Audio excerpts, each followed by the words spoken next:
Been cleaning up the upper limb with the scraper. Always takes longer than you think, because you take out all the tool marks and then you rotate the bow slightly and you see more tool marks. Anyhow, interesting feature I noticed. I'm not sure if you'll be able to see this. See this parabolic curve here? It shows that the belly lamination is actually two billets glued together. If I can see the glue line, there you go, on a very shallow scarf joint. It's about that long. Let's see, about 5 inches long. It's a nice way of using up, you know, short bits of timber you've got left. It's making the best use of the materials you've got available. So yeah, it's just another little detail on the bow. It's just nice to see. Oh, I've missed a bit of varnish there. Nice to see things that other bowyers do. Yeah, something else that intrigues me. These nocks, like I said, they're a little longer than I do, but they're very slim. And then when I start looking at it, I think, well, where the wood goes in, it's a rectangular section. It's not round at all. So how do you make a rectangular hole in a piece of horn? I don't know, but my guess is you don't. My guess is you get the horn rough shaped, heat it, and then force it and clamp it onto the, you know, tip of the bow. But yeah, I'd be interested to know how he does that. And maybe the bow steps in fairly slim and, you know, a thin sharp taper rather than a sort of shield shaped taper like I do. But very interesting. I quite like it. I mean, if it had been me, I'd have had the bow transitioning from rectangular to round over 2 or 3 inches and a round knock. But yeah, I'm liking his work. Blimey, it's hot in here. There you can see I've added some thick leather glued on with Yoo-hoo glue.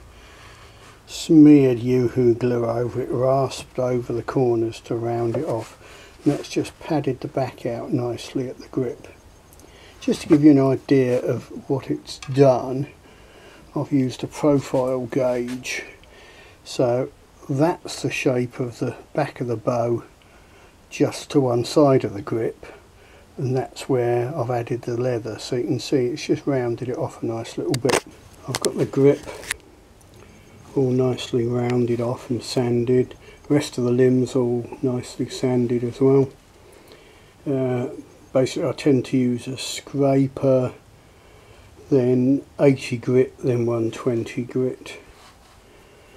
I've started gluing the wrap back on, but first I had to go over it with some 80 grit to get the old glue off.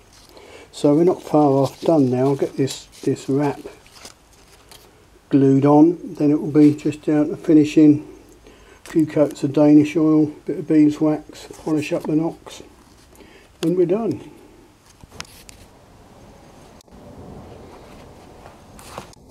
Now I've got the grip all done now, and I've given it its first quick wipe of Danish oil, which should just show up any tool marks. I haven't buffed up the nocks quite yet. I was considering maybe reducing the lower knock a whisker, but I thought no, that the nocks are the mark of the bowyer really, so I thought I'll leave them alone. I think the that cordwood is Purple Heart, because now where it's been scraped and sanded you can see the colours back there on it, but that will doubtless weather down to a dull brown again like it was before. Overall very handsome. I'll give it another go on the tiller just to make sure the draw weight's right before giving it final coats of Danish oil and beeswax polish. I'm pleased I could reuse the grip. and it's just that little bit more rounded on the back.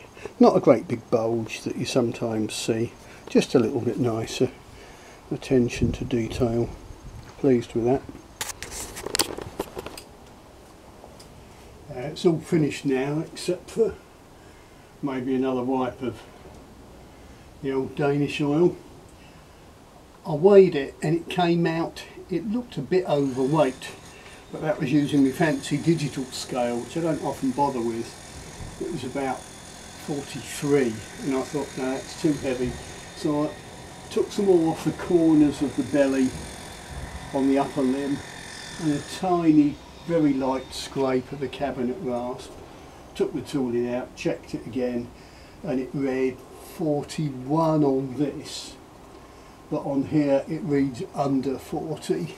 But that's the problem with a bow, you can never really measure it to that accuracy because there's a lot of hysteresis involved. If you pulled it to full draw and waited 10 minutes it would drop. Also it depends from where you view the scale. So with a digital one I could get my eye right level with the 27-inch draw mark and do it very carefully. With this one, of course, I have to zero it at about £2 because the scale itself weighs £2, so I've got an extra £2 of weight on there. But anyway, it is what it is. We'll put it so you can have one last look at the tiller, and we'll see what the scale says it is at 27-inch draw, which is about my eye level. Bit of exercise. It's 27. She says spot on 40. But that's the difference between zeroing it at £2 or zeroing it at 0, and it's, you know, this thing's not a precision instrument. So anyway, that's close enough.